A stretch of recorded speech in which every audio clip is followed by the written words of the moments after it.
Hey folks, Segasonicfan here with my friend Jeremy. Hi. And Jeremy had made a recent pickup of a system that everyone cannot stop talking about. This is the Sega Pico from I think 96 or 97. It is based on the architecture of the Sega Genesis or Mega Drive if you're anywhere besides North America. It is my first video game kind of situation. It's an edutainment toy. It's actually pretty interesting technology for the era that it was made. If you want to pop this sucker open, yeah.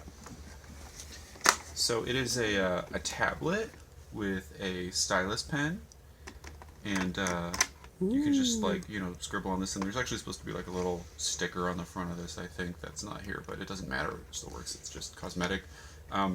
This book thing here, there's actually little sensors behind it, so it knows what page you're on. Like it's just covering up like an IR sensor or something. Interesting. And yeah, if you pop this out, this button here will pop it out. Or you might have to push it up, I forget. Yeah, push it up. This is a cartridge. It's weird. basically like a Genesis cartridge. And if you look in the cartridge reader in there, I'm sure it's pretty similar to the tech in the Genesis one. And yeah, there's a set of buttons down here too, just like a really primitive D-pad and a single button. But you're mostly using the pen. Looks more like an SMS size of pitch and stuff. Tell everyone the exuberant price that you had to pay for this. So I was at a Goodwill in San Leandro, California that was going out of business, and everything was half off, so it was marked at $5, and I got it for the half off price of $2.50. Cha-ching! And it does work.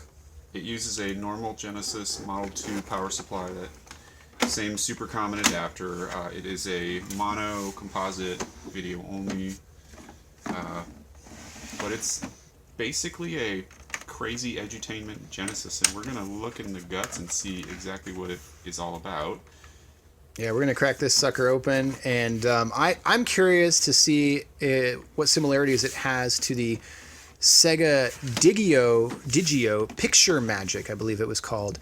This is something that a lot of people aren't going to know about, but Sega made a digital camera around the same era, 1996, that had a home kind of console type deal like this that hooked up to your TV where you could do photo editing. And it was the coolest thing. I used to have one. It was based on 32X hardware that they didn't sell. There's a shocker. They had extra stock of 32X. I, for one, am astonished. But kind of cool, right? Like you have warehouses. Like imagine if they did that with Dreamcast. They had these warehouses full of Dreamcasts. Well, they sort of did. They used the Dreamcast in like hotel kind of systems and crap like that. Oh, okay. I know that.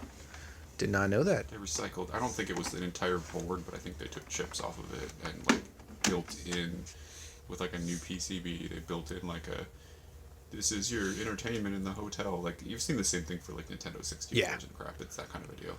Yeah, I just think it's really cool when companies take hardware they've already done the R&D, they've already like developed to death, and instead of just like abandoning it for the next quote unquote upgrade, they try to repurpose it and find new uses for it. And I think it's brilliant because I think not everything needs to have the newest OS and the newest visual upgrades, and obviously an edutainment thing like this doesn't need to be that fancy. Sure. So yeah, we'll crack it open. We'll see what's inside. I also think the stylus pen, by the way, is based on a couple of Sega arcade machines from the era that used similar technology. So interesting. More recycling.